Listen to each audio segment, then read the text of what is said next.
ফুলে কিছুটা লাল হয়ে আছে, যেন ঘুম থেকে উঠে সোজা এখানে এসেছে। জাঙ্কুকের দিক থেকে নজর সরিয়ে নিজ পথে হাঁটা ধরলো।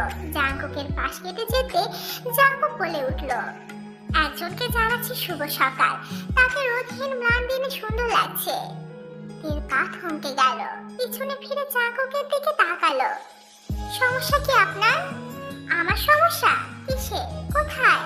তাহলে প্রথমে ফুল, আবার এখন আমাকে উদ্দেশ্য করে কথা বলা, এসব কি? ফুল আমি দিয়েছি, এটা ঠিক, তবে আমি তোমাকে উদ্দেশ্য করে কিছু বলেছি, এর প্রমাণ কি? যে হোক, আমি কি রিপোর্টার ম্যামকে কিছু বলেছি? যে হ্যাপলার মতো চেয়েছিল জাঙ্কুকের দিকে, হ্যাঁ না কিছুই বললো না। তা দেখে জাঙ্কুক বলল, যা বাদ দে, তুই তো থাকিস অন্য খেয়ালে। তুমি চাইলে ফ্রিতে তোমার বাড়ি অব্দি বাজারে ব্যাগ পৌঁছে দিতে পারি। আপনার মতো মানুষের থেকে উপকার পাওয়ার ইচ্ছে বা সময় কোনোটি আমার নেই। চলে যেতে নিলে জাঙ্কুক পিছু ডাক দিয়ে বলল, আমি কিন্তু থ্যাংক ইউ পাওনা আছি। থেমে পিছনে ফিরে ভুকুচকে তাকালো। জাঙ্কুক কিছু বলতে নিলে এবার আর না দাঁড়িয়ে লম্বা লম্বা পা ফেলে চলে গেল। তোকে তো পাত্তাই দেয় না, এই জন্য তো তাকে ভালোবাসি। ডিভোর্সি মেয়ে তো তুই ডিজার্ভ করিস না জাঙ্কুক। জাঙ্কুক এবার চোখ লাল করে তাকালো জেহুপের দিকে। জাঙ্কুকের রাগ দেখে জেহুপ দমে গেল। জাঙ্কুকের সামনে কিছুতেই ডিভোর্সের শব্দটা উচ্চারণ করা যায় না। জাঙ্কুক তাতে দাঁত চেপে বলল, আর কখনো যাতে তোর মুখে শব্দটা না শুনি। জানোয়ারগুলোকে খুঁজে পেয়েছিস? বিকেলের মধ্যে খবর পেয়ে যাব। বিকেল কেন, এখনই আপডেট চাই। যেখানে দেখবি মেয়েটা হাত পা ভেঙে হসপিটালে ভর্তি করে আসবি। তবে হ্যাঁ, হাত পা যাতে ভালোভাবে ভাঙে। আমি 3-4 মাস ওদের হসপিটালে পড়ে থাকতে দেখতে চাই। Got it? জাঙ্কুকের কথা শুনে জিহুপ শুধু অবাক হয়। আজ অব্দি জাঙ্কুক যতবার মায়ের আদেশ দিয়েছে, ততবারই জাঙ্কুক ওদের ব্যথায় মলমেরও ব্যবস্থা করে দিয়েছে। এত অদ্ভুত কেন জাঙ্কুক? এই জাঙ্কুককে পড়া ভীষণ কঠিন। পুরো নাম জীবন জাঙ্কুক। বাবা মায়ের দ্বিতীয় সন্তান সে। বাবা মিস্টার নামজন ব্যবসায়ী এবং তাদের থানার এক স্কুলের কমিটিতে আছে। জাঙ্কুকের বড় ভাই সুগা বিবাহিত, এখন অন্যত থাকছে চাকরির সুবাদে। সুগা শুরু থেকে কিছুটা ভীত এবং শান্তিপ্রিয় মানুষ, আর জাঙ্কুক একদমই সুগার বিপরীত।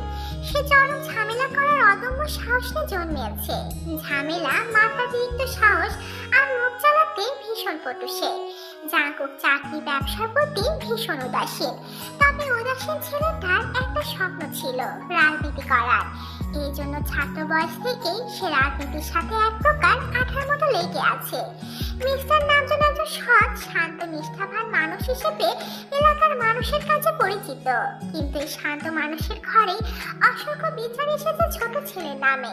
জাঙ্কুক বরাবরই অবাধ চঞ্চল স্বভাবের ছেলে। তার মধ্যে আলাদা এক তেজ ছিল, যে তেজের তীক্ষ্ণ ছায়াও কেউ মারাতে পারত না। মিস্টার নামজন যা অপছন্দ করেন সেটাই জাঙ্কুক আজীবন করে গেছে।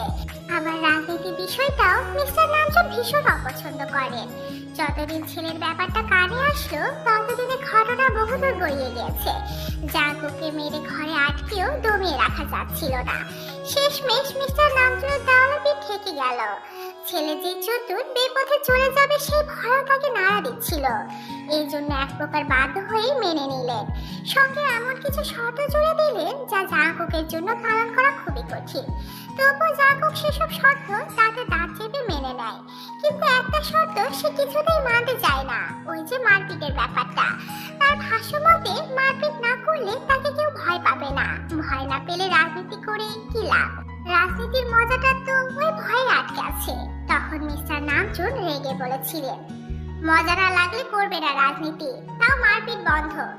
আচ্ছা ঠিক আছে, কাউকে মারলে তার ব্যথায় মলম দিয়ে দিব, তাতে চলবে?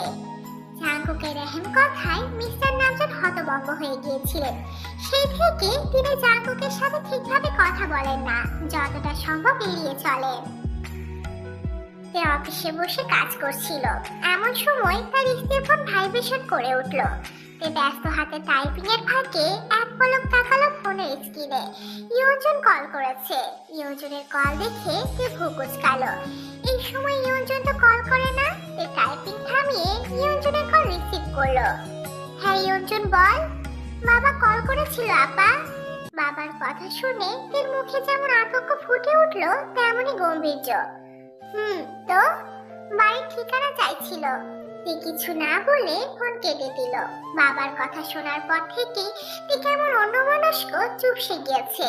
বিকেলে অফিস থেকে বের হলো। বাসে উঠতেই দুই সিট একসাথে খালি পেল তে। তাই সে দ্রুত জানালার সিটটা দখল করে নিল। ক্লান্ত মুখে একটু দমকা হাওয়া ছুঁয়ে দিলেই তে বড্ড স্বস্তি অনুভব করলো। ব্যাগ থেকে বোতল বের করে পানি কয়েক ঢোক গিলতেই তে অনুভব করলো তার পাশে কেউ বসেছে। তে মুখে পানি নিয়ে পাশে ঘুরে তাকাতেই দেখলো পাশে জাঙ্কুক বসে আছে। জাঙ্কুককে দেখে অসাবধান বশত তের গলায় কিছুটা পানি আটকে গেল।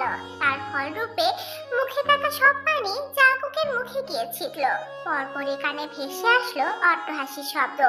এরকম একটা বাজে পরিস্থিতি তৈরি হয়ে যাবে তে কল্পনা করতে পারেনি। সে তড়িঘড়ি ব্যাগ থেকে রুমালটা বের করে জাঙ্কুকের হাতে ধরিয়ে দিয়ে বলল, আমি অত্যন্ত দুঃখিত, এরকমটা হবে সত্যি বুঝতে পারিনি। জাঙ্কুক রুমালটা দিয়ে নিজের মুখ মুছে নিল। তারপর রুমালটা নিজের কাছে নিয়ে বলল, এত বড় অকাজের জন্য রুমালটা আজ থেকে আমার হলো। রুমাল দিয়ে কি করবে? ভালোবাসার জিনিস যত্ন করে আঁকড়ে রাখবো। রুমালটা এই মুহূর্তে আমার ভালোবাসা চাইছে। ভালোবাসা দিতে আমি আবার কৃপণতা করি না। অসভ্য। কিন্তু আমি তো সভ্য। অসভ্যতা আমি কবে করলাম তোমার সাথে? চুপ থাকবেন প্লিজ। আপনার আজে বাজে কথা শুনে আমার মাথা ধরেছে। টিপে দিব? সে গরম চোখে তাকালো জাঙ্কুকের দিকে। বাস এতক্ষণে ছেড়ে দিয়েছে। একটা সারপ্রাইজ আছে তোমার জন্য। সদর হাসপাতালে 4 জন নতুন ছাগল ভর্তি হয়েছে।